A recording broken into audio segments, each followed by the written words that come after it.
الحمد لله رب العالمين الرحمن الرحيم مالك يوم الدين إياك نعبد وإياك نستعين وصل اللهم على حبيبك ونجيبك وسيد خلقك وخاتم رسلك محمد وآله الطيبين الطاهرين اللهم صل على محمد وآل محمد وأجل فرجهم واللعنة الدائمة على أعدائهم أجمعين من يوم عداوتهم إلى لقاء يوم الدين. يا أيها العزيز مسنا وأهلنا الضر وجئنا ببضاعة مزجاة فأوف لنا الكيل وتصدق علينا إن الله يجزي المتصدقين. نزيلك حيثما اتجهت ركابي وضيفك حيث كنت من البلاد. أما بعد فقد قال سبحانه وتعالى أعوذ بالله من الشيطان الرجيم بسم الله الرحمن الرحيم قل إن الموت الذي تفرون منه فإنه ملاقيكم ثم تردون إلى عالم الغيب والشهادة فينبئكم بما كنتم تعملون. صدق الله. صل على محمد وآل محمد.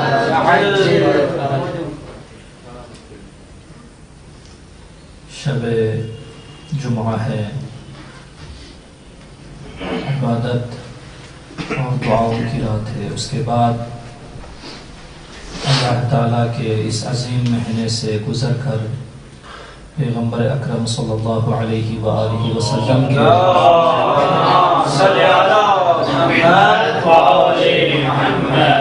اس عظیم مہینے میں داخل ہو رہے ہیں. تو خالق کائنات کی بارگاہ میں آ کر جو آج جس مجلس کے لیے ہم یہاں پر جمع ہوئے ہیں، مجلس ترحیم ہے،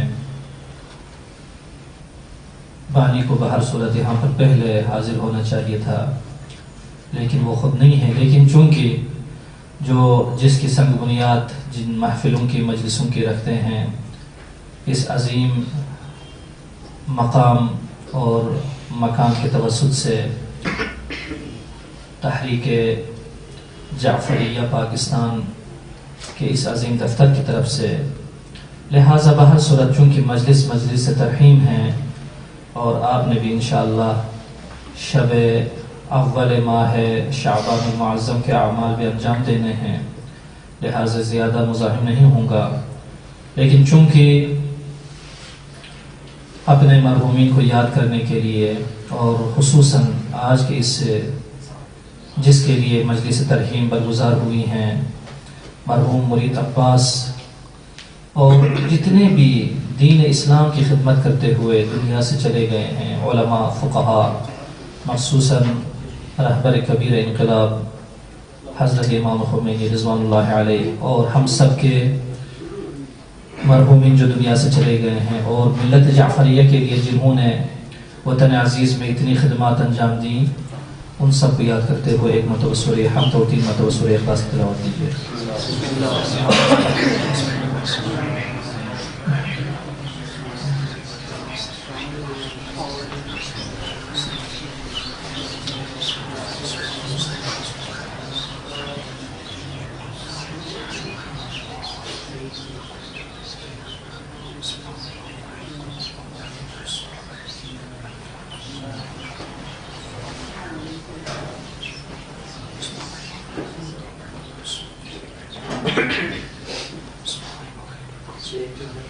صلوات پڑھے محمد و آل محمد.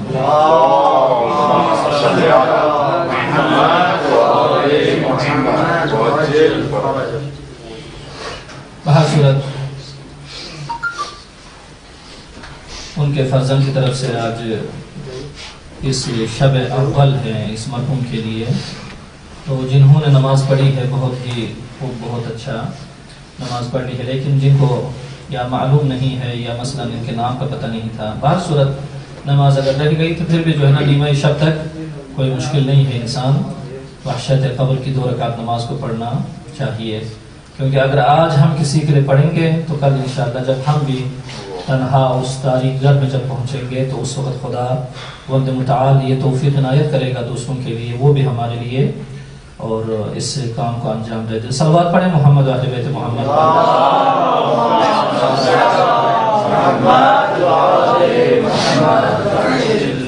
ملا فتح علی سلطانی سلطان آبادی، ان کا ایک قضیہ نقل کرتے ہیں کتابوں میں، وہ یہ ہے کہ ان کا دوست دنیا سے چلا جاتا ہے تو اسی رات کو اس کے کسی دوست کو خواب میں نظر آتا ہے وہ میت، احوال پوچھتے ہیں ہاں آپ کا کیا حال ہے، تو اس وقت اس میت نے جواب دیا کہ جس وقت سے میری جان نکلی ہے، میری روح مفارقت کر گئی ہے، اس وقت سے ابھی تک بہت میں سختی میں تھا، کبھی کچھ سوال کیا جاتا تھا، کبھی کچھ سوال کیا جاتا تھا، جس طریقے سے دنیا میں رسم ہے جب ایک مجرم کسی ادارے کے ہاتھ آ جاتا ہے تو اس وقت اس کے ساتھ کیا ہوتا ہے، یا مثلا دوسرے جو بھی افراد آ جاتے ہیں تو کوئی نکیر آ کے کسی نے اس نے کچھ مسئلہ پوچھا، منکر نے کچھ مسئلہ پوچھا، لیکن جس وقت یہ مرحوم ملا فتح علی سلطان آبادی کی طرف سے جو مجھے تحفہ ملا، اس وقت سے میری ساری مشکلات حل ہو گئی۔ تو یہ بندے خدا آتا ہے ملا فتح علی کے پاس، عرض کرتے ہیں آپ نے فلان آپ کے اس دوست کو کیا ہدیہ دیا تھا کہ جو کل دنیا سے وہ اس کا انتقال کر چکے ہیں، منتقل ہو گئے ہیں، وفات پا گئے ہیں۔ تو اس وقت انہوں نے کہا کہ میں نے زندگی میں یہ راز کسی کو بتایا نہیں ہے، یہ سر میں نے کسی کو بتایا نہیں ہے، میری یہ عادت ہوا کرتی تھی کہ جب بھی کسی کے بارے میں مجھے خبر ملتی کہ وہ دنیا سے چلا گیا ہے، فوراً میں نماز وحشت قبر پڑھ لیتا ہوں، اس کے نام پہ ہدیہ کر دیتا ہوں۔ تو آج تک کسی کو پتہ نہیں تھا، لیکن آج یہ راز، اس راز کا آپ کو پتہ چل گیا۔ میں نے بھی اسی مرحوم کے لیے جب میں نے سنا وہ دنیا سے چلے گئے ہیں، فوراً وحشت قبر کی 2 رکعت نماز میں نے پڑھی تھی اس کے لیے، اس وجہ سے یعنی کتنی عظمت ہے خداوند عالمین جب کسی کو عطا کرنا چاہتا ہے، خداوند عالمین جب کسی کی مغفرت چاہتا ہے کہ میرا بندہ بخشا جائے تو پھر اس وقت خدا بہانا چاہتا ہے، صرف خدا صرف بہانا چاہتا ہے، ورنہ ایک زیارت، ایک حج اور ایک قرآن 2 رکعت نماز کی کیا کتنی آپ کہیں گے دنیا میں اس پہ کتنا ٹائم لگتا ہے، کتنا خرچ آتا ہے۔ میرے مرحوم استاد رضوان اللہ علیہ کا ایک فرمان ہے، وہ کہتے تھے کہ بیٹے جب بھی کبھی مشکل پڑ جائے تو حتماً ایک مرتبہ مستراح کی طرف جانا، وہاں پر استنجا کامل کر لینا، اس کے بعد ایک وضو بھی کر لینا، وضو کے بعد 2 رکعت نماز، 2 رکعت نماز کے بعد اپنے ہاتھوں کو خدا کی بارگاہ میں اٹھا لینا اور اپنی حاجت ہے اس حاجت کو خدا کی بارگاہ میں بیان کر دینا، کیونکہ خدا کہتا ہے کہ کوئی اگر انسان مستراح میں جانے کے بعد اگر استنجا اگر نہ کرے تو اس نے اپنے آپ سے جفا کی، استنجا کے بعد اگر وضو اگر نہ کرے تو اس نے پھر اس وقت بھی اپنے آپ سے جفا کی، وضو کرنے کے بعد 2 رکعت نماز پڑھنے کی زحمت اگر اپنے آپ کو نہ دے اس نے اپنے آپ سے جفا کی، اور 2 رکعت پڑھنے کے بعد دونوں ہاتھوں کو بلند کر کے میری بارگاہ میں اگر اپنی حاجت کو پیش نہ کرے اس نے اپنے آپ سے جفا کی۔ اگر وہ میرا بندہ یہ سب اعمال کر جاتا ہے اور میری بارگاہ میں ہاتھوں کو بلند کر کے اپنی حاجت کو میری سامنے میری بارگاہ میں اگر وہ رکھ دیتا ہے، اگر میں نے قبول نہ کی تو میں نے اس کے ساتھ جفا کی، لیکن میں وہ خدا نہیں ہوں جو کسی کے ساتھ جفا کروں۔ لہذا خداوند متعال مغفرت کے لیے، عطا کے لیے، رحمت کے لیے بہانا چاہتا ہے، اس کے لیے اتنی لمبی چوڑی باتوں کی ضرورت نہیں ہے، بڑے بڑے پروگرام کی ضرورت نہیں ہے، لہذا شب جمعہ ہے، 2 رکعت نماز ہم سے بن سکتی ہے، 1 پارہ قرآن ہم سے پڑھا جا سکتا ہے، اور اسی طریقے سے 1000 تومان کا صدقہ ہم دے سکتے ہیں اپنے مرحومین کو کبھی بھی ان راتوں میں، مخصوصاً شب جمعہ ہے اور وہ بھی ماہ ہے شعبان المعظم جیسے عظیم مہینے، لہٰذا اس مہینے میں حتماً اپنے مرحومین کو یاد کرنا ہے، لہٰذا صلوات پڑھیں محمد اہل بیت محمد پر۔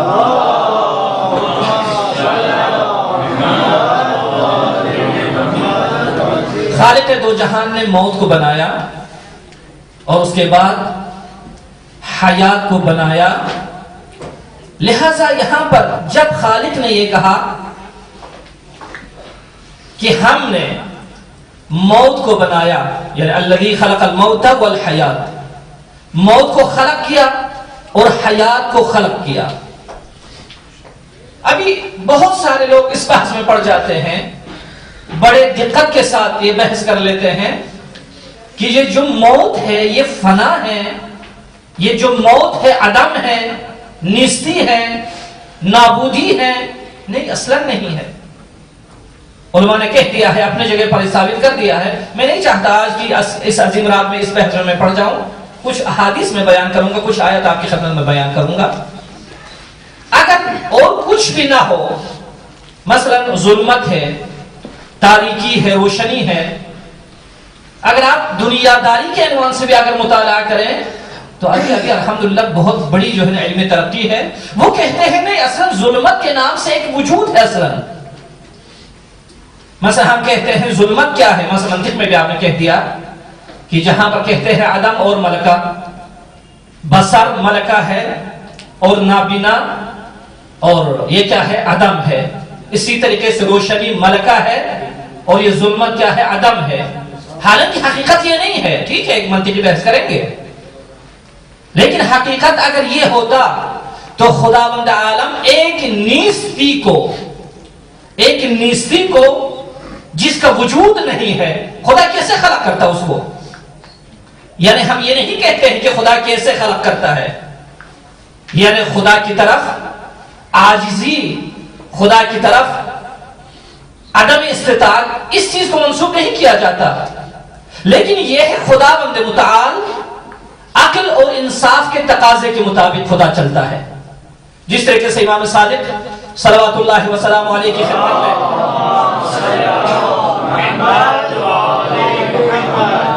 کسی نے عرض کیا، یا ابن رسول اللہ، یہ دنیا چھوٹی نہ ہو جائے اور یہ انڈا جو ہے یہ بڑا نہ ہو جائے، کیا خدا اس انڈے کے اندر اس کائنات کو سمو سکتا ہے؟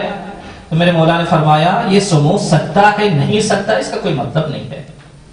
یعنی خدا وہ کام نہیں کرتا جس کو عقل قبول نہ کرے۔ جو ایک انسان ہم ہمیشہ وہ کہتے ہیں جو اس عقل کو منظور ہو، یہ عقل جس کو قبول کرے، اور جو خداوند عالمین خالق العقل ہے، خدا کو عاقل نہیں کہا جا سکتا۔ یعنی ہم کہیں گے کہ خدا بھی عاقل ہے، نہیں، خدا عاقل نہیں ہے، خدا خالق العقل ہے۔ یہ جو خالق العقل ہے وہ اس عقل کی مخالفت میں کوئی چیز بیان کرے، اسی وجہ سے بارہا جگہوں پر مثال دی ہے کہ جب کہہ دیا یہ کافر لوگ، مشرک لوگ کیا یہ بحث میں داخل ہوں گے یا نہیں، تو خالق نے خود کہہ دیا یہ نہیں داخل ہوں گے، شاید ممکن ہے داخل ہو جائے، لیکن ایک قید وہاں پر لگا دی، حتی یلج الجمل فی سم الخیاط، جب تک یہ اونٹ اس سوئی کے اس سوراخ سے جس دن نکل جائے، اس دن یہ کافر لوگ اور مشرک لوگ بہشت۔ علیہ السلام نے یہی جواب دیا تھا کہ جب لوگوں نے کہہ دیا ابراہیم تو نے ان کو مارا ہے، وہ تم کو کہا نہیں، اپنے بڑے سے جا کے پوچھے اگر یہ بول سکتا ہے، یعنی معلوم ہے ابراہیم کو یہ نہیں بولتا، تو کیسی بات ہے وہاں پر کہتے نا، یہی خدا اور جو موحد لوگ ہیں ان کا کام ہی یہی ہے، یعنی عقل اور منطق کے مطابق بات کرنا، گفتگو کرنا۔ صلوات پڑھیں محمد اہل بیت محمد پر۔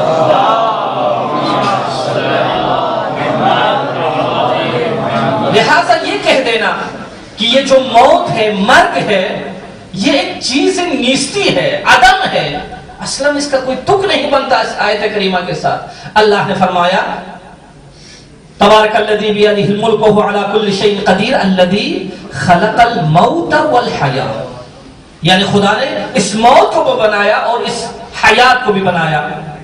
ہدف کیا ہے؟ ہدف تھا کہ اس چیز کو دیکھا جائے کہ یہاں پر کون اچھا عمل انجام دیتا ہے. یہ نہیں کہا یہاں پر کون کثرت سے عمل انجام دیتا ہے، کون اچھا عمل انجام دیتا ہے. یہ بارگاہ الہی کی سنت میں سے ہے. یہ لیمیز اللہ الخبیث من الطیب، تاکہ خدا خبیث اور طیب کو جدا کرے. مگر کیا خدا کو تمیز نہیں ہے؟ خدا کو تمیز ہے تاکہ لوگوں کو پتہ چل جائے اس مطلب کا کہ یہ طیب ہے اور یہ خبیث ہے، اور یہ احسن ہے یہ اکثر ہے. اکثر کی حیثیت نہیں ہے، جیسے کہ امام سجاد علیہ السلام نے فرمایا جب کسی نے آ کر مولا کی خدمت میں عرض کیا یا ابن رسول اللہ ما اکثر الزجیج ما اکثر الحجیج. یا ابن رسول اللہ دیکھیں ہر کعبے کے ارد گرد کتنے لوگ طواف کر رہے ہیں، کس حد تک کتنے عظمت ہے، کتنے حجاج ہیں یہاں پر. حضرت نے فرمایا نہیں نہ کہو ما اکثر الحجیج، بلکہ یوں کہہ لے ما اکثر الزجیج، یعنی کتنی فریاد بلند ہو رہی ہے جس فریاد میں کوئی جان نہیں ہے، جس فریاد میں کوئی حقیقت نہیں ہے. لہذا خدا حقیقی ہے، حقیقی رب ہے، حقیقی خالق ہے، حقیقت سے وابستہ ہے. خدا چاہتا ہے اس کے جو ہے بندے بھی حقیقت سے ہمکنار ہو جائے، حقیقت پہ چلے. صلوات پڑھیں محمد و آل بیت.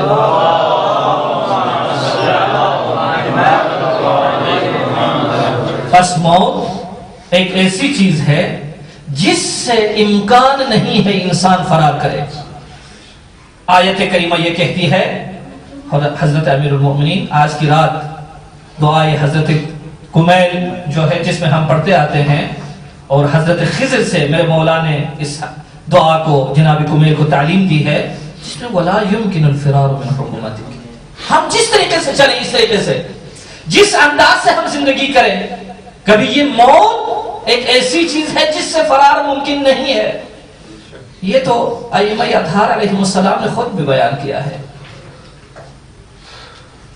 جب پیغمبر کو جب موت آتی ہے، جب علی ابن ابی طالب علیہ السلام کو جب موت آتی ہے، جب دوسرے ائمہ علیہ السلام کو موت آتی ہے، اسی وجہ سے میرے مولا نے فرمایا تھا، دبے الفاظ میں کہہ دیا تھا کہ جب کسی نے کہہ دیا نا جنگ صفین میں کہ مولا یہ کیا بات ہے، موت کی جو ہے نا یہاں پر ہولی کھیلی جا رہی ہے، ادھر سے تیر ہے ادھر سے تلوار ہے، آپ کہتے ہیں یہاں پر جو ہے نماز پڑھے اور صف نماز بچھا دے. میرے مولا نے کہا تھا کہ علی ابن ابی طالب کو موت سے اتنی الفت ہے، اتنی الفت ہے، اتنی محبت ہے کہ جس طرح ایک بچے کو اپنے ماں کے پستان کے ساتھ محبت ہوتی ہے. اور کہا اس کے بعد کہا علی کو ڈر نہیں ہے کہ علی موت پہ جا گرے یا موت علی پہ آ گرے. یعنی موت سے وہ ڈرتا ہے، موت سے وہ خوف کھا جاتا ہے جس کی حقیقت نہیں ہے. وہ لوگ ڈریں، وہ لوگ خوف کھائیں جن کو موت سے خوف لاحق ہو کہ جن کی حقیقت نہیں ہے. لیکن جو حق ہے، جو حقیقت پر ہے، جن کا وجود حق ہے، ان کو موت سے کوئی ڈر نہیں ہے. اسی وجہ سے ہم کہتے ہیں وَأَنَّ الْمَوْتَ حَقٌّ وَأَنَّ الصِّرَاطَ حَقٌّ وَأَنَّ الْجَنَّةَ حَقٌّ وَأَنَّ النَّارَ حَقٌّ. یہ آگ ہے اس کی حقیقت ہے، یہ بہشت ہے اس کی حقیقت ہے، یہ صراط ہے اس کی حقیقت ہے، ہر چیز کی حقیقت ہے. لہذا موت ایک ایسی چیز ہے جو ہر کسی کو اپنے لپیٹ میں لے لیتی ہے. کل نفس ذائقۃ الموت. جب یہ آیت کریمہ اللہ تعالیٰ نے نازل کر دی پیغمبر پر، اس وقت بیت المعمور میں فرشتوں کے درمیان ایک عجیب سا غوغا پیدا ہو جاتا ہے. فرشتے ایک دوسرے سے کہنے لگے کہ اب ہمیں موت سے بچنے کی کوئی امید ہے ہی نہیں ہے، کوئی امکان ہی نہیں ہے. جو فرشتے ہوتے ہیں جو معنوی طور پر اور جو نوری طور پر مخلوق ہیں، یہ مخلوقات بھی کہہ اٹھے کہ بھئی ہمیں جو ہے نا موت سے یعنی فرار کا کوئی راستہ نہیں ہے. لہذا موت ایک ایسی چیز ہے جو حتمی ہے. صلوات پڑھیں محمد و اہل بیت محمد پر.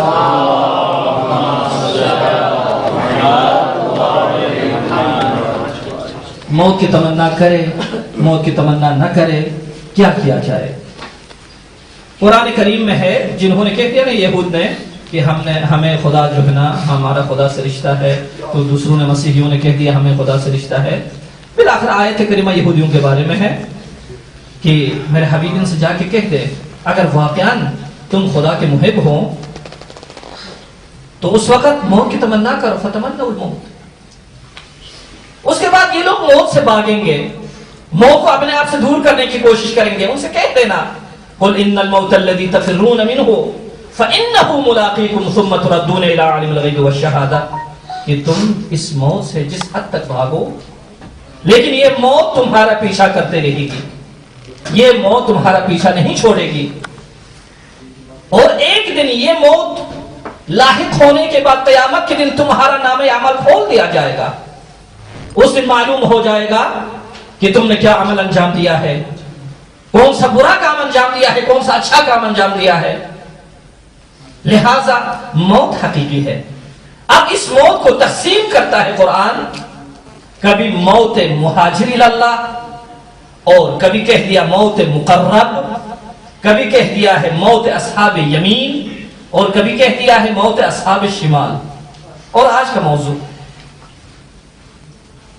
آج جو مجلس ترحیم جس مرحوم کے لیے، مرحوم حاجی مرید عباس کے لیے جو مجلس رکھی گئی ہے، خداوند متعال قرآن کریم میں ارشاد فرماتا ہے وَمَنْ اعوذ باللہ من الشیطان الرجیم وَمَنْ يَخْرُجْ مِنْ بَيْتِهِ مُهَاجِرًا إِلَى اللَّهِ وَرَسُولِهِ، جو انسان راہ خدا میں ہجرت کرے. اگرچہ آیت کریمہ جو ہے نا جب نازل ہوئی تھی تو اس وقت ایک مورد مقصود تھا، لیکن ہمیشہ ایک مقام تک، ایک زمان تک یہ قرآن محدود نہیں ہے. ہم اسی وجہ سے کہتے ہیں قرآن ایک ایسا معجزہ خالدہ ہے، ہمیشہ رہنے والا معجزہ ہے، جو مرور زمان کے ساتھ ہر زمانے پہ یہ معجزہ فٹ آتا ہے. لہٰذا یہاں پر کہا گیا وَمَنْ يَخْرُجْ مِنْ بَيْتِهِ، جو انسان اپنے گھر سے نکلے مہاجرًا إِلَى اللَّهِ، اللہ تعالیٰ کی راہ میں ہجرت کرتے ہوئے، وَرَسُولِهِ، اور رسول کی طرف. دیکھیں یہ حاجی اپنے گھر سے بڑی تمنا لے کر، بڑے آرزوؤں کے ساتھ، اور جس طریقے سے ان کے فرزند ارشد کہتے تھے کہ بھئی اس طریقے سے ان کا کام ہو گیا، اور خود اتنے تکرارن مرارن جا کر اس کام کو انجام دے دیا. اللہ کی طرف یہ ہجرت کرتا ہے، کہاں پر؟ مکہ معظمہ میں، خانہ خدا کی طرف. وَرَسُولِهِ، اور اس کے رسول کی طرف مدینہ منورہ میں ہجرت کرتے ہیں، ان کی زیارت کے لیے، پیغمبر کی زیارت کے لیے چلے جاتے ہیں.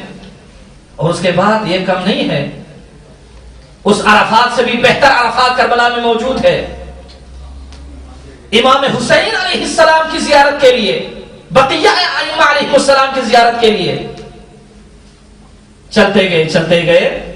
پھر اس کے بعد ایک جگہ پر یہ رک جاتے ہیں اور کہا کہ مولا میں ہر جگہ پر گیا ہوں، خانہ خدا میں نے توبہ کی ہے، رسول کے مرکز پر جا کر میں نے اپنے گناہوں کو یاد کیا ہے، تیرے آباء و اجداد کے مرکز پر جا کر ہم نے گریہ کیا ہے. ایسا لگ رہا ہے جیسے صاف و ستھرا ہے، لیکن اب یہاں پر آپ خود مجھے دعوت دے دیں، میں آپ کی خدمت میں آ جاؤں گا. ادھر آ کر امام رضا کے مرکز سے کچھ فاصلے پر سبزوار میں ان کا انتقال ہو جاتا ہے. اور آج اسی امام حمام کی بارگاہ میں ان کو لے کر زیارت کرا کر ان کو دفنا دیا.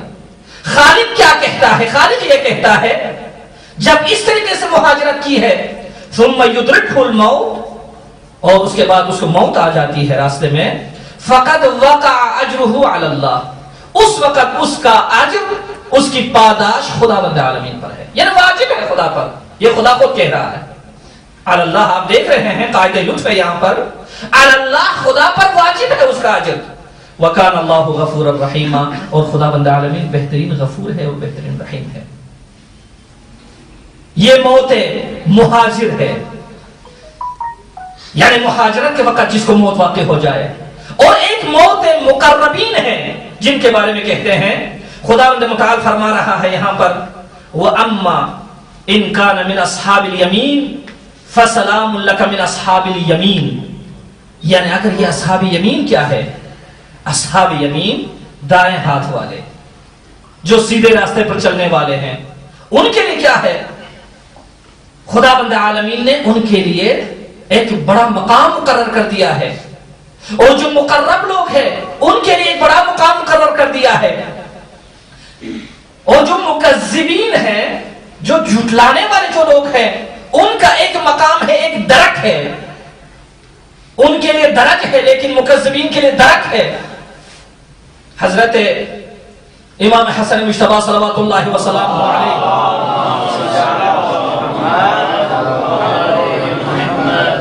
ان کا ارشاد گرامی ہے دعائے حزین میں آپ انشاءاللہ اب سب جو ہے نا بالآخر شب زندہ دار ہیں، امید ہے خداوند عالمین سے، دعائے حزین پڑھ کے دیکھیے۔ امام حسن رو رو کر نماز شب میں دعائے حزین میں اس طریقے سے دعا فرماتے ہیں، اور موت کا ذکر وہاں پہ کرتے ہیں، اور فرماتے ہیں موت جس حد تک لے لیں ہم اس کو آسان، لیکن موت بہت سخت چیز ہے۔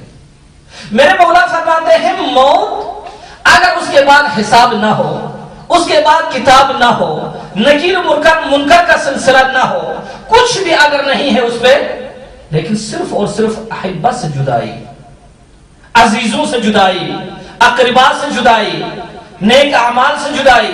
کتنے لوگ دنیا سے چلے گئے ہیں، لیکن جانے کے بعد جب دیکھا دنیا میں بڑے بڑے اعمال چھوٹے ہیں ان سے۔ حضرت مریم صدیقہ کبریٰ سلام اللہ علیہا کیا فرماتی ہے؟ بیٹے میں دنیا میں آنا چاہتی ہوں۔ کیوں؟ کس وجہ سے اماں؟ کیا ہے دنیا میں؟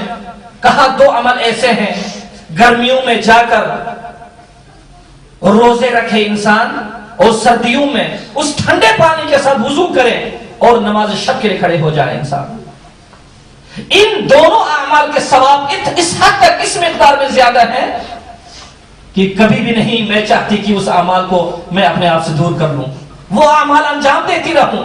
لہٰذا بہت سارے ایسے افراد ہیں دنیا میں جنہوں نے کہہ دیا کہ کاش اگر دنیا میں ہم یہ عمل دوبارہ کر سکتے، مگر ہمارے لیے یہ ایک افتخار نہیں ہے، یہاں پر ایک نعمت نہیں ہے کہ جب تک ہم یہاں پر ہیں، جو نجف میں ہیں، جو کربلا میں ہیں، جو مدینہ منورہ میں ہیں، کہ ہر دن اپنی زندگی میں اچھے اعمال کے ساتھ ساتھ ایک ائمہ علیہ السلام میں سے ایک امام کی زیارت اس کو نصیب ہو جائے، پیغمبر کی زیارت اس کو نصیب ہو جائے۔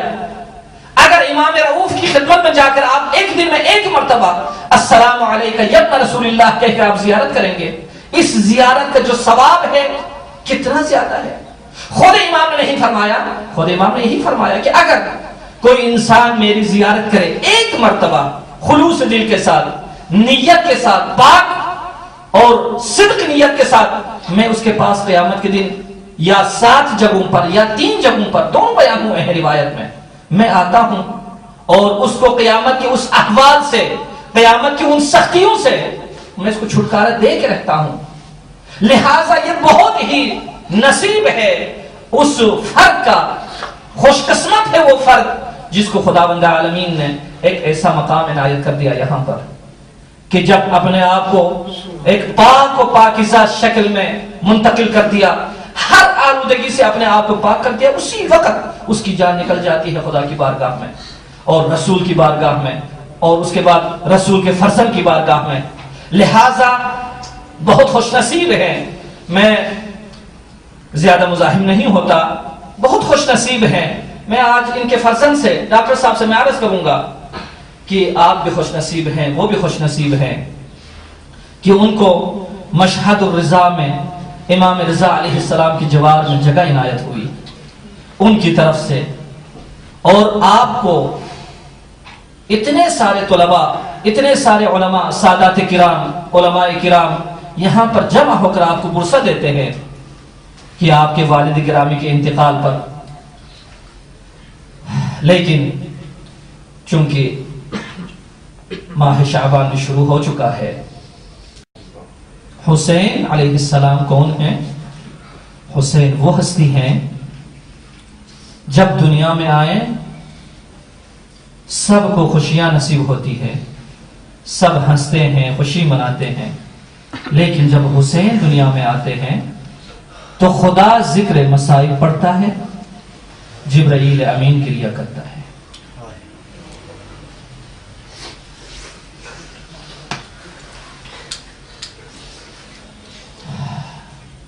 کتنے خوش نصیبی ہے اس مرحوم مغفور کی کہ آج علماء گئے، جنازے کو اٹھایا، قبر میں رکھا، لیکن ہم قربان ہو جائیں اس حسین مظلوم پر کہ جن کے جنازے کو کس طریقے سے اٹھایا گیا. جن کا جنازہ اٹھانے والا کون ہے؟ السلام علیک یا ابا عبداللہ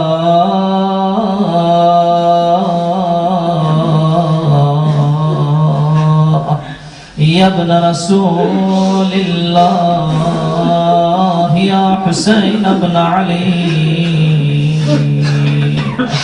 یا حجت اللہ علی خلقی یا سیدنا و مولانا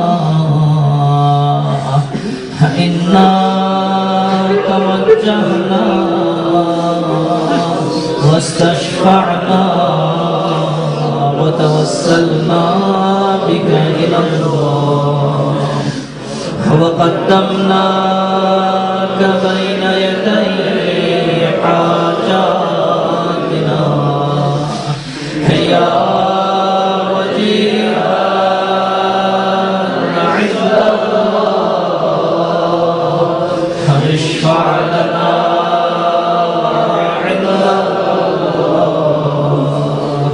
يا وجيها عند الله اشفع لنا عند الله. ہمارا سلام ہو اس مظلوم حسین پر. ہم حسین سے مخاطب ہیں، عرض کرتے ہیں مولا حسین آج شعبان کی پہلی تاریخ ہے، آج آپ کی ولادت کا مہینہ شروع ہوا ہے.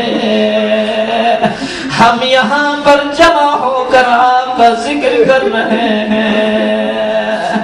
ہمارا سلام اس مظلوم حسین پر جن کی شہادت کے بعد کس طریقے سے پرسہ دیا گیا. اللہ اللہ، اس مرحوم کے جنازے کو شان و شوکت کے ساتھ دفنایا گیا. بیٹیوں نے نہ دیکھا مگر افسوس کربلا میں کس طریقے سے حسین کے جنازے کو دیکھا. اللہ اللہ اللہ، جب امام حسین گھوڑے سے گرے کربلا کی زمین پر خیام کا رخ کیا، چیختے چلاتے خیمہ پہنچے. سکینہ خیمے سے باہر آئی، زلجنا کی لگام تھامی، کہنے لگی میرے بابا کے وفادار گھوڑے. جب بابا مجھ سے جدا ہو رہے تھے تو میرے بابا پیاسا تھے. آیا بابا ذبح ہونے سے پہلے کوئی قطرہ پانی کا مل گیا. اللہ زینب چلی گئی مگا سے قتلگاہ کی طرف. ہمارا سلام ہو ہمارے اس مظلوم حسین پر جن کو پس گردن سے شہید کیا گیا. جیسے معلوم ہوتا ہے جب زینب حسین کے لاشے پر پہنچی، سینے کے نیچے زینب نے ہاتھ رکھا. حسین کا سینہ زمین سے لگا ہوا تھا، سینے کو اپنے سینے سے لگایا، مدینے کا رخ کر کر فرمایا لانا میں حسین کے اس جگہ کا بوسہ لے رہا ہوں جس کا بوسہ نہ تو لے سکے نہ میری اماں زہرا لے سکی. حسین کے اس گلے کے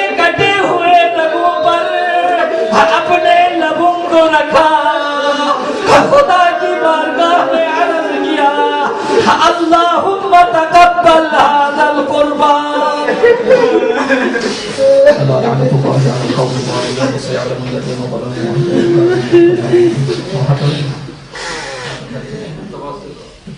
اللهم صل على محمد وآل محمد. اللهم إنا نسألك وندعوك ونقسم عليك باسمك العظيم الأعظم العز الأجل الأكرم استجب دعواتنا يا الله يا الله يا الله يا الله يا الله يا الله يا الله يا الله يا الله يا الله. خدا بندہ بحق محمد اہل بیت محمد ہماری اس مختصر سے عبادت کو قبول منظور فرما، ہمارے گناہوں سے درگزر فرما. خدا بندہ جو بھی مومنین دنیا سے چلے گئے ہیں ان کی مغفرت فرما.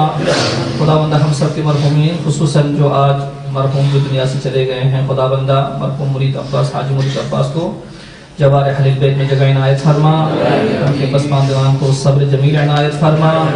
خدا بندہ علماء حق کا سایہ ہمارے سروں پر تاجر قائم فرما.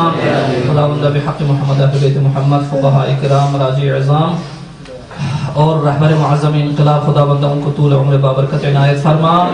خدا بندہ جو بھی دنیا سے چلے گئے ہیں مومنین خدا بندہ ان کو جوار اہل بیت میں جگہ عنایت فرما. جو مومنین بے زر ہیں ان کو زر عنایت فرما. جو مومنین بے گھر ہیں ان کو گھر عنایت فرما. جو مومنین بے اولاد ہیں ان کا اولاد صالح عنایت فرما.